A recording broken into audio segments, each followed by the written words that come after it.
That's a good picture of you, Shelby. We need to put that on the overhead. That was back when Jerry was quite a bit younger. And had hair, yeah. We can't talk about losing hair, though. Okay. Thank you for being here. It's been a weekend. Today's just like, let's catch our breath. We had wedding shower, wedding, clean up. It was just a crazy weekend. But boy, it was this special day yesterday when Stephen and Jessica got married in here. Just what a sweet time it was. So Peggy told me they got up at 2:30 this morning and took them to the airport. So anyway, so I'm glad you're here. We are studying on Wednesday nights. We're studying the book of John, and it's just been awesome. If you've never been, this isn't a guilt trip. I don't do guilt trips. I hate guilt trips. I will never twist your arm. But I got to tell you the truth that Wednesday nights are really special. The supper is always a great meal, but there's just the atmosphere there. Just people love each other and eating together. It's just awesome. And then, there's choir, there's Bible study, there's stuff for the kids. And I got to tell you, we, in my opinion, we have one of the best youth ministries going. We do. Luke does, yeah, give it up. Lucas does such a great job in the middle school, and Bill and his staff just do amazing with the youth. And I'm going to let him tell you the news maybe next Sunday, but just this week there was See You at the Pole. There's several things, FCA, and I want Bill to, he won't brag on himself, but huh?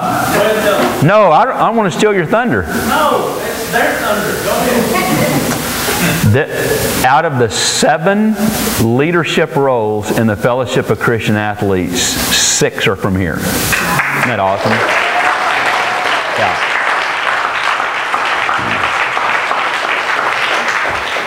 It really is a testimony to what's going on over there. Yesterday, one of the special things to me, because I've been a youth minister, and to get to marry kids that have, but yesterday, for Stephen and Jessica, when they got married, I mean, Stephen just adores Bill. And Bill just, to watch Bill and Kathy's life be poured into kids, and then watch those kids grow up and become an integral part of what God's doing here.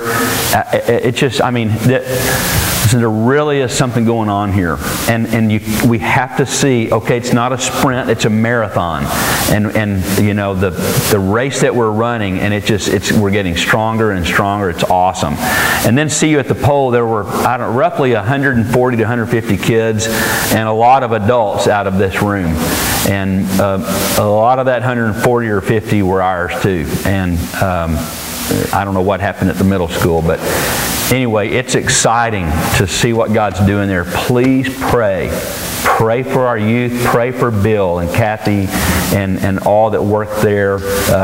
It's just an exciting time. So that's Wednesday nights. Sundays, we've been looking at the life of David, particularly his heart and what's going on with him. And we have found ourselves in 1 Samuel chapter 21. Okay, so if you'll start turning there, I'll kind of catch you up with what's going on. David is running for his life. Okay, remember Saul sent and had him come in, and David started playing the harp, and Saul was soothed, and then that anger came back up. He was so jealous. The Spirit of God had departed from him. He knew that he had lost his kingdom, and he wasn't quite sure yet that it was David, but he had an idea. And remember, 2 times he tries to kill him, throwing a spear at him. And so David is on the run now. He's a fugitive. Okay, now you got to remember this. David is 20 years old. Okay, he's like a college freshman, sophomore, basically. That's the age. You got to remember how a 20-year-old thinks. Okay, there you go. Just like that, you know. I'm playing 20-year-olds. So he's on the run. More than likely, he's never really been away from home. I mean, he had lots of responsibilities that our 20-year-olds don't have.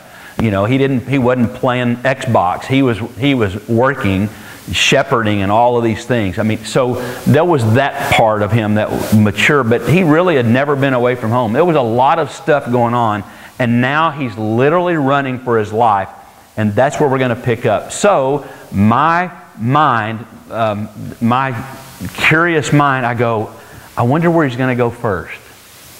That's just how I'm thinking. Where's he going to run first? Okay, so 1 Samuel chapter 21. Okay, my boys up there, the guys up there do such a great job, and Herschel and Wayne and Chris, it's just, we're working hard. They're working hard because they want to make this experience awesome for all of us. And so, you know, we've been talking together, and they really do a good job. So I don't know what's going on behind me, but we've talked through this, and I know it's what we talked about. Okay, so Saul's tried to kill him. So here he is. Here's the first place he goes. David went to Nob. Okay, what? Okay, Nob is a little village between Jerusalem and Gibeah. The town where the tabernacle was relocated after the destruction of Shiloh. Shiloh, remember, was back in chapter 4 we looked at, and that's where Eli was the priest.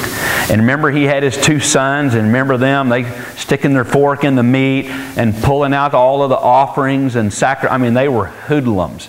You know, they messed around with the women that came. It was just, so that was Shiloh, and God goes, I've had enough of Shiloh. And remember, you know, Eli, that whole family got wiped out. The town got wiped out. And so the tabernacle was relocated. And so the first place he runs to is where the tabernacle and the priests are. That's amazing. So my question is, where do I run? When I'm going to run, where's the first place I run? He was running where the presence of God. And so a question we got to ask ourselves is, where do I run? Because that's really telling about our heart. I won't get into stuff, but you know, there's all kinds of answers. We run to our addictions. We run to this. We run to that. I want to say like David, I'm running to the presence. Okay? So, but also, not only was the tabernacle here, and not only was Ahimelech the priest, there were 85 other priests. I mean, this town was like, the presence of God, okay? This is crucial. We got, okay, pay attention. Okay. So he goes to Nob, Ahimelech the priest. Ahimelech trembled when he met him and asked, why are you alone? Why is no one with you? I mean, he knew all that was going on, Saul and all this stuff, and he wasn't sure what's happening. Why are you alone? Why are you here? Kind of threw him for a loop. And David answered and said, the king charged me with a certain matter and said to me, no one is to know anything about your mission and your instructions. As for my men, I have told them to meet me at a certain place. Now then, okay, stop right there. He's telling a lie. David telling a lie? Here's what's going on. I'm not like making the lie okay.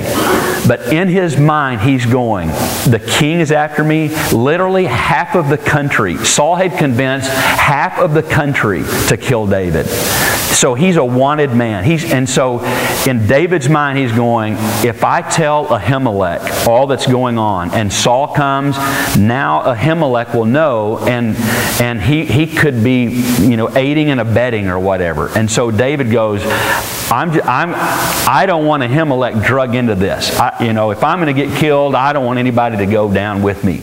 And so he says, I'm here by myself. The king, I'm on this secret mission from the king. Only he and I know. I left my men. They're going to meet me somewhere. He's trying to save the priest and the tabernacle. Okay.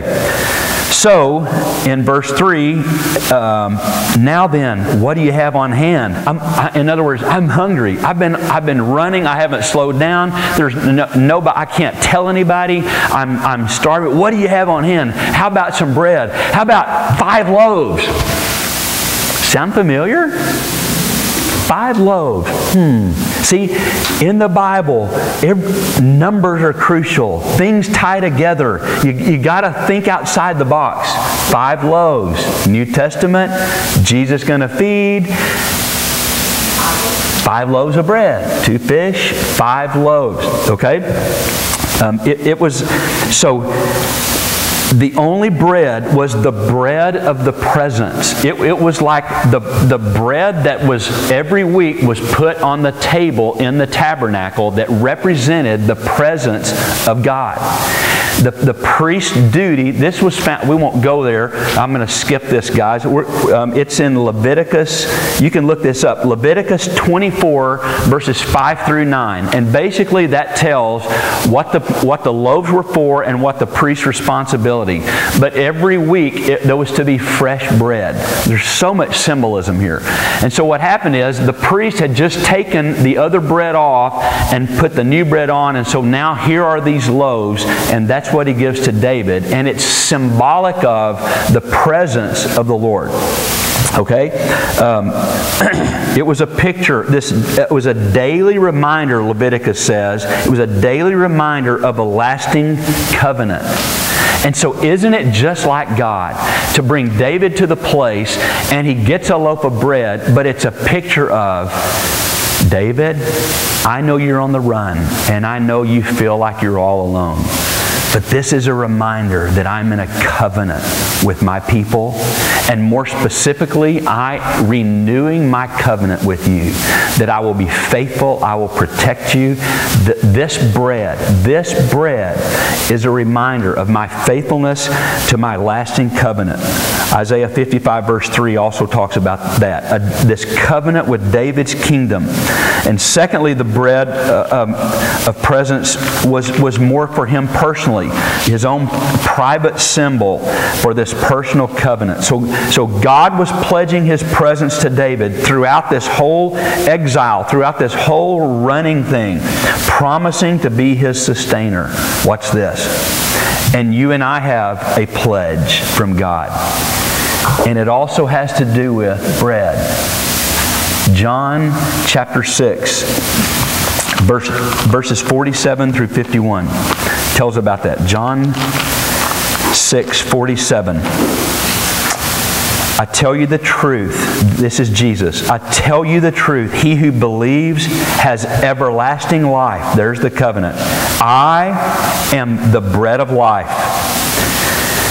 Your forefathers ate the manna in the desert, yet they died. But here is the bread. Me, I am the bread that came down from heaven, which a man may eat and not die. I am the living bread that came from heaven. If anyone eats of this bread, of me, Jesus, he will live forever. This bread is my flesh, which I will give for the life of the world. You and I have a pledge, a covenant, and a lasting covenant that He doesn't want us feeding from common loaves. He wants us feeding from Him.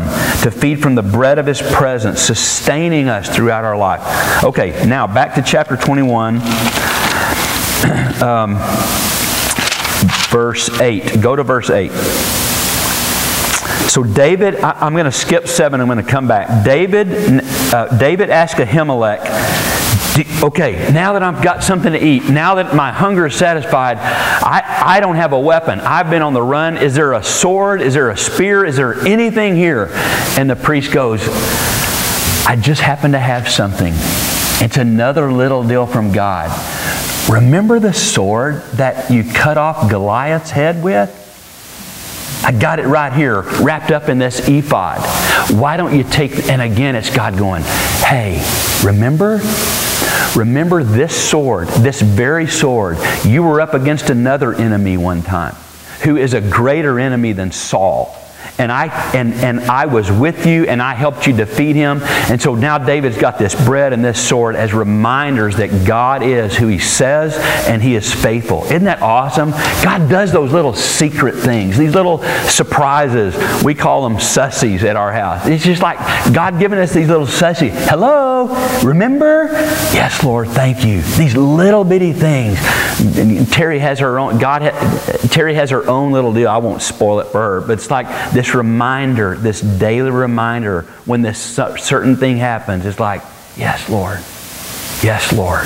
It's His reminder to her. That's kind of what's going on. Okay? Coincidence that the sword is there? No, I don't think so. I don't know how it got there. Remember, I'm going way back, but after David killed Goliath with the sling, cut his head off with the sword, he's walking back into town. He's got Goliath's head slinging. I mean, he's just shaking it for everybody to see. Looky here. And so he puts the Goliath's head in the tabernacle, and the Bible says he takes the sword and puts it in his own tent. Now here it is. I don't know how it got there. Just anyway. All right. Maybe you don't care. Okay. All right. So let's go back to verse 7. All right. Now, while all of this was going on, one of Saul's servants was there. Whoa. And his name was, I don't know how, okay, this Doeg. Herschel and I have been working, we've been studying a little bit. Herschel said the other day, I think it's Doog. And I said, I don't know if it's Doeg or Doeg, so we agreed on dog. Okay, so we're going to pronounce it dog. Okay, hang on, Herschel. So, Dog the Edomite, Saul's head shepherd. Who is this guy? Who is Dog? All right, so it's going to tell us about it in the next chapter. Okay? Go to chapter 22, starting in verse 6. Okay, we're going to come back to those first verses. I'm kind of jumping here, all right? But verse 6. So Saul hears that David and his men had been discovered. And so Saul, spear in his hand, was seated under a tamarisk tree on the hill at Gibeah with all of his officials standing around him. Oh, he thinks he's Mr. Hotshot. Saul said to them, "Listen, men of Benjamin." Now, God, you can hear Saul's heart. Listen to how he says things and what he says, okay? You can tell a lot about him. "Listen, men of Benjamin." I got tongue-tied. "Will the son of Jesse give you fields and vineyards? Will he make all of you commanders of thousands and commanders of hundreds?" He's like going, he won't do that, but I will. Remember, he's the most jealous, envious. Okay. Is that why you have all conspired against me? Now he's mad. I mean, the jealous, he's in a rage. "No one tells me when my son makes a covenant with the son of Jesse." Remember that whole thing? "None of you is concerned about me, or tells me that my son has incited my servant to lie in wait for me as he does today." Okay, and then here comes Dog. Dog can't stand his whining. And so Dog, who's standing with Saul's official, said, "Hey, I saw him. I saw the son of Jesse come to Ahimelech, the son of Ahitub at Nob. Ahimelech inquired of the Lord for him. He also gave him provisions and the sword of Goliath the Philistine." And so then the king sent for the priest. Okay, so here it is. It's like he's tattling. But really what's happening is he wants to claim the bounty that's on David's head that Saul put on him. In other words, Herschel and I, we were talking about this. Herschel had been doing some research. Herschel, show them what you found, okay? There he is.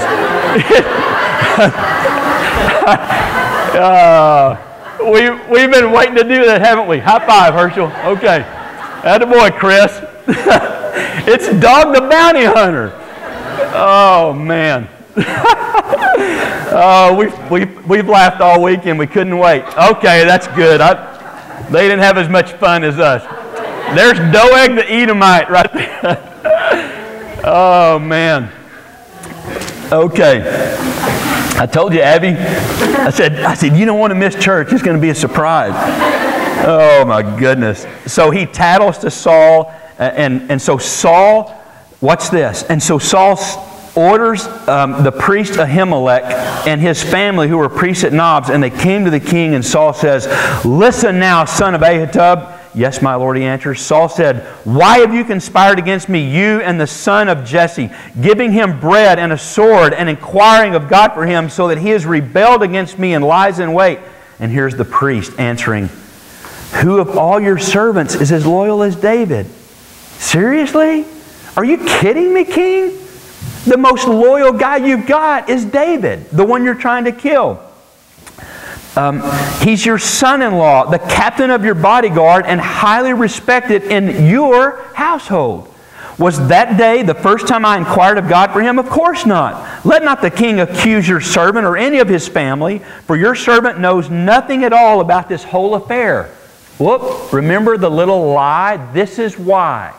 Because he can say the truth. I don't know anything about what you're talking about. David was trying to protect. Saul is trying to kill. The heart of David. Remember now, David is a type of Christ. Whenever you read about David, except for his sin with Bathsheba, God's trying to get our attention to go, this is a type, a shadow of the one who was to come. You see the heart of Jesus all through this, and we're going to look at it in just a minute. Okay? So, but the king says, "You will surely die, Ahimelech, you and your father's whole family." And the king orders the guards who are at his side and says, "Go kill them." And the guards wouldn't do it. They wouldn't do it. Guess who did? Dog. Doeg the Edomite goes, "I'll go do it." And he wipes out all 85 priests. Unbelievable. Okay? So, only one priest gets away, and his name is Abiathar. He was the son of Ahimelech, and he escapes, and we're going to look at him later. Okay, go back now to chapter 21. Thank you, Herschel. Okay, chapter 21, verse 10.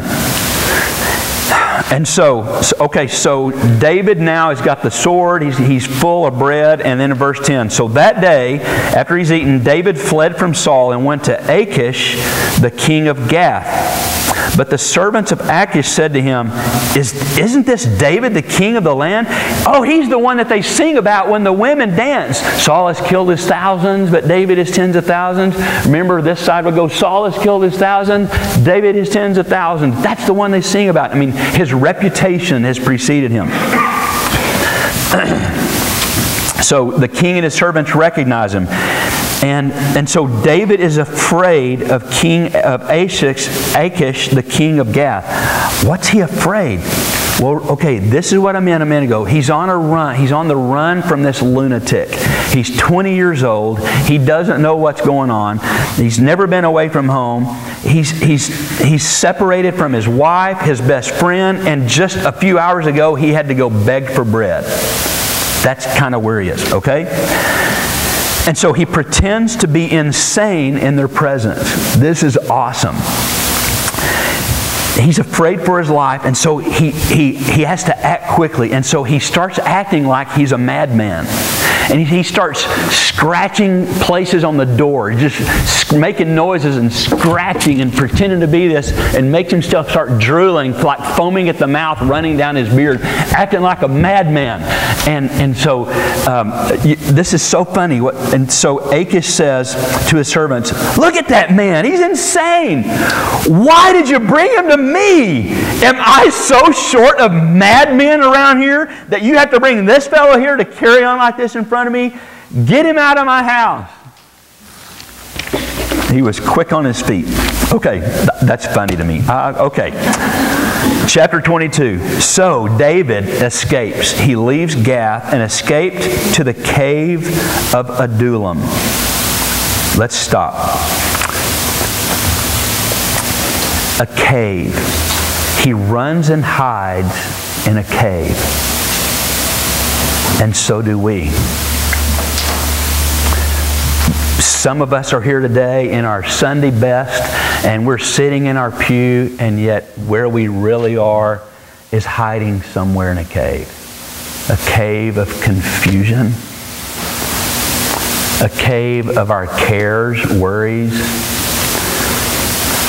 caves of chaos, or a crisis, or a calamity, or a cave of condemnation, and we want to run away and hide.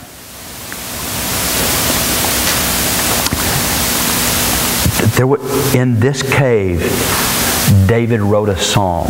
In the cave of Adullam. Watch this. Put that up, Herschel, or Chris, whichever one's you doing that. This is Psalm 142. If you have your Bible, you can turn there. Look at the heading on Psalm 142. A maskil of David. That might be a musical term. Scholars are really not totally in agreement on what that means. A maskil of David when he was in the cave. Don't you want to know? I got to know. I got to know what he says. He's on the run. He's just, like everything that's possibly could go wrong has gone wrong for him.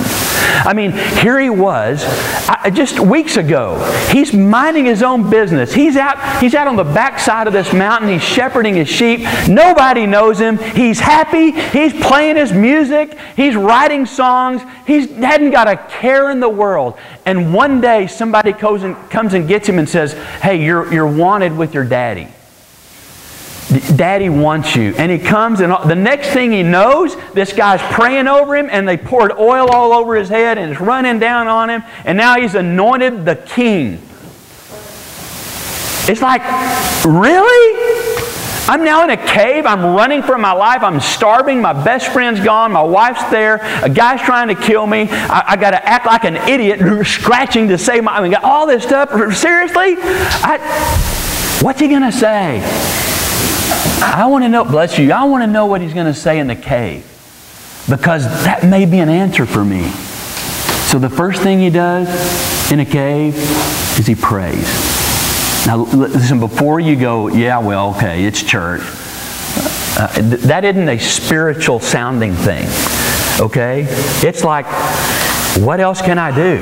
It's like the disciples, when Jesus said, he had all of these people desert him, and he asked his disciples, "Are you going to desert me too?" And they go, "Where else would we go?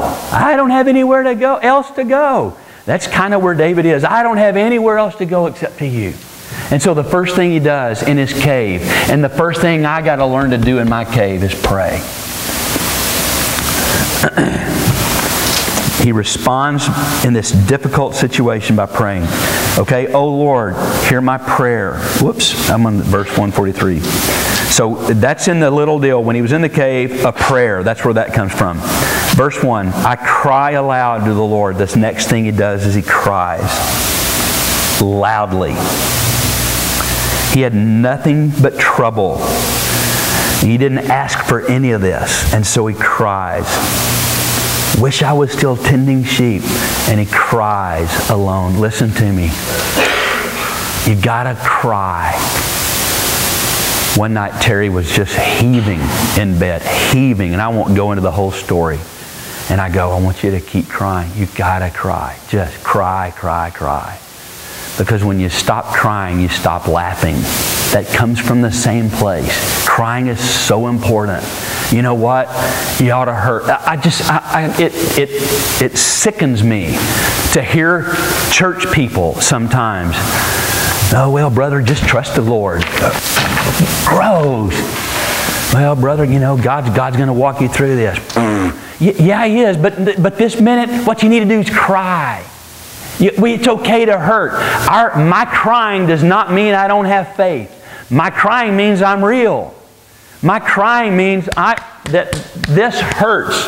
Where God has me right now, it's painful and it hurts. And the best thing I can do right this minute is cry. Listen, don't judge anybody in this room. Don't judge anybody anywhere, for that matter, because they cry when they hurt and go, "Well, if you had more faith." Really? How cruel can you be? Seriously. Where did we come up with this thing like we got to have all these spiritual answers to stuff? I don't have them. Sometimes we think, well, I got to sound like I'm... No, let me cry. let you cry. Let's cry. Let's learn to cry, to get it out. Okay? I won't go there anymore. All right. I cried aloud to the Lord. I lift up my voice to the Lord for mercy, and I pour out my complaint before Him. Number 3 is he poured out his complaint. We tell God our troubles. Listen, He can handle your troubles. He can. Pour out your troubles to God. I have this, it's not a journal because I don't journal much. Like once a year or something. But I've got this little place where one day, I cannot tell you what it says. I can just tell you kind of the tenor of it.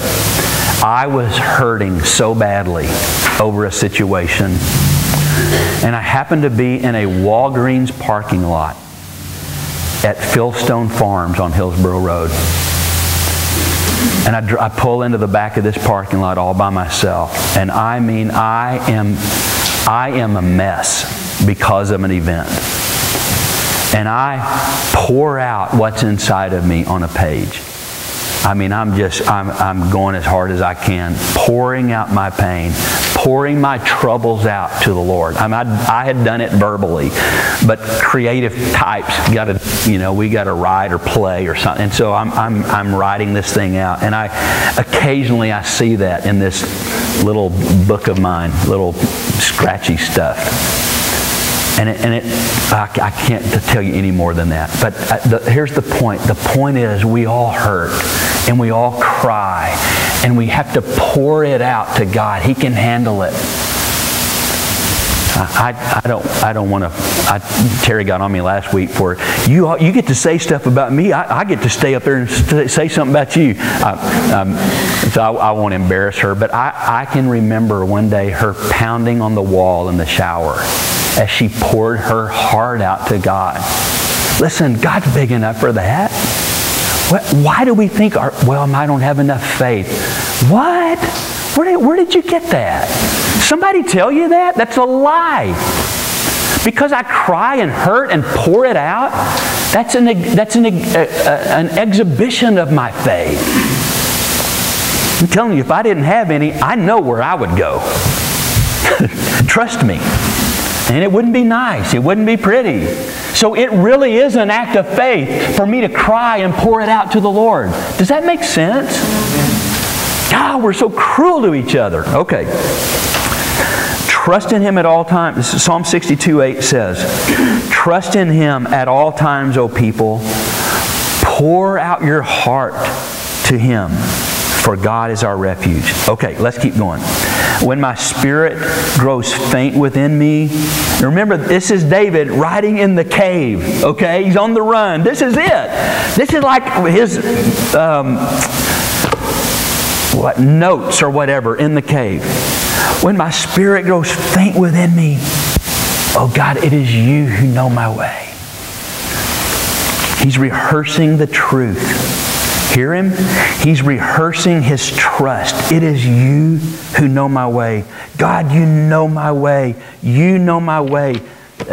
Terry's such a better journaler. She journals stuff just about how God has been faithful to us. She journals our way. She journals God's way with us. And so there are times when we can look back and we can read these things that she's written. And I'm so thankful she does this. And we can go and I'll flip a page. I haven't done it lately, but flip a page and go, Terry's written, walked out to the Suburban this morning.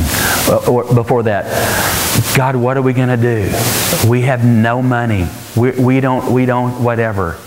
Walked out to the Suburban this morning, and there's an envelope under the wiper blade with $100 and whatever in it. Thank You, God. And another day, we got home from wherever, and there's 2 boxes of food on the front porch. Or, it's just over and over. It's this journal of, God, You know my way. Isn't that awesome? God, You know my way. He's rehearsing the truth. Listen, there are times when you get to the cave, but you got to rehearse the truth. We don't rehearse the lie. We don't rehearse the bad stuff that got us here. We cry about it, but what we rehearse is, you know my way. This is not a surprise to you. And you are faithful. And let me remind you of your faithfulness. Blah, blah, blah, blah, blah, blah, blah. And you go back to that and rehearse the truth. Okay, let's keep going. You are my refuge, he says. Here's him rehearsing the truth. I cry to you, Lord. I say, you are my refuge. You are my portion. Watch this. You are my portion in the land of the living. He didn't give up. He goes, I am going to reject this thing of dying. I am not going to die. I'm rehearsing the truth that I'm going to live. I'm not rehearsing these thoughts of wanting to die. I'm rehearsing in the land of the living, you are my God, you are my strength, you are my refuge in the land of the living.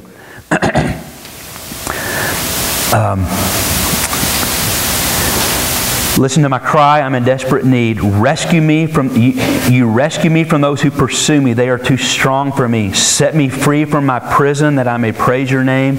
And then, watch this. This is awesome. This is in the cave, okay? Then the righteous will gather about me because of your goodness to me. Go back. Don't look ahead. Wait till I get there too. Don't put it up, Herschel. 1 Samuel. This is awesome. 1 Samuel chapter 20. I'm trying to beat Herschel to it. 1 Samuel chapter 22. Verse 1. David left Gath, escaped to the cave of Adullam.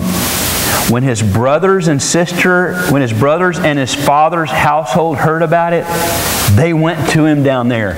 What? He just wrote about, would you surround me? Would you gather people to me? Knock, knock, knock. And he just finishes, knock, knock on the cave door. Daddy! Brothers! Okay, no, never mind. Do you see it though? Isn't that awesome? God is so awesome. Okay, let's keep going and watch how more awesome. And they went down to him there. And watch this. All those who were in distress or in debt or discontented gathered around him, and he became their leader. My girls all the time.